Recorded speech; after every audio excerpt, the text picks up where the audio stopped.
Have you ever wondered what would happen if your dreams had a price? Imagine a world where they did. Welcome to the kingdom of Somnorous, a place where gold is worthless, and the most valuable currency isn't coins, but the very essence of your dreams. Every citizen here carries a tiny glass vial around their neck, filled with a softly glowing mist. These aren't just pretty trinkets, they hold fragments of their dreams. In Somnorous, the market is unlike any other. Joyful dreams filled with laughter and light are incredibly rare and precious. They can buy you a mansion or a life of luxury. Nightmares, on the other hand, are common and cheap. People trade them for a loaf of bread or to settle a small debt. At the palace gates, you won't see merchants weighing gold. Instead, they carefully measure the weight of dreams. A single, pure childhood dream could secure you a home for your family. A lifelong ambition captured in a vial could grant you your freedom. But in this kingdom of traded dreams lived a young woman named Lune. And Lune was poor, not because she didn't have dreams though, she had plenty. The problem was, her dreams were considered too dangerous to sell. You see, Lune didn't just dream of things that had happened or might happen. She dreamed of things that would happen.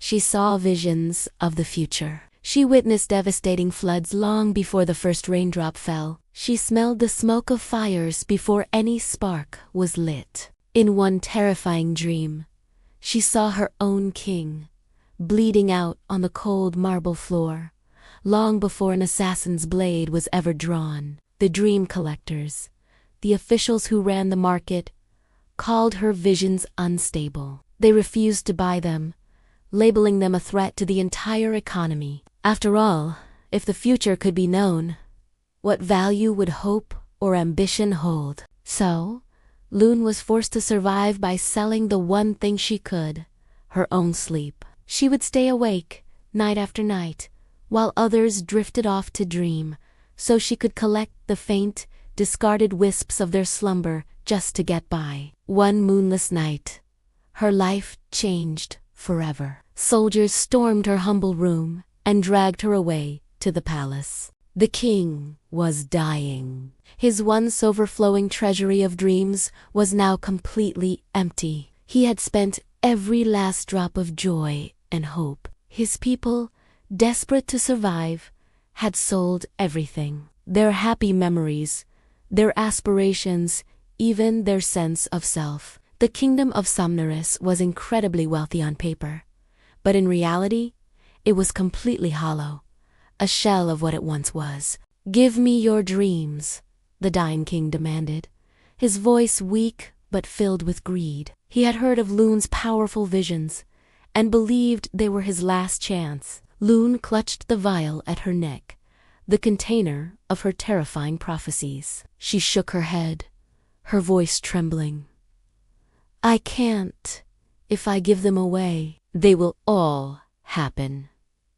The king just laughed, a dry, rattling sound. With a sudden movement, he reached out and shattered her vial himself. The moment the glass broke, her dreams escaped. An explosion of light and color filled the grand hall. The visions, her prophecies, flooded the very air. Across the entire kingdom of Somnorous, every single citizen, from the richest merchant to the poorest child, suddenly collapsed into a deep sleep. And for the first time in years, they dreamed without a price tag. They dreamed freely, without the intention of selling. Their minds were filled not with commodities, but with genuine hopes, fears, and forgotten memories. And in that collective, kingdom-wide dream, everyone saw the truth. They saw a future born from their own traded happiness. They saw a kingdom that had monetized hope and, in doing so, had completely run out of a future to look forward to. When morning came, the people of Somnorous woke up, not to the sound of the bustling dream market, but to a strange, quiet confusion. They looked at the worthless vials around their necks, and then they looked at each other. And for the first time, in a long time, they smiled. Genuinely smiled.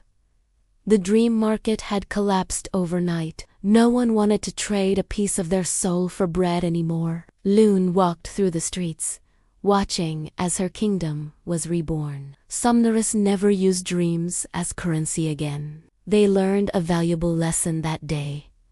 Some things, once they are sold, can never truly be bought back. Hope, joy, and the freedom to dream are priceless. Thanks for watching. If you enjoyed this story, don't forget to like, subscribe, and hit that notification bell for more tales from worlds beyond our own. See you next time.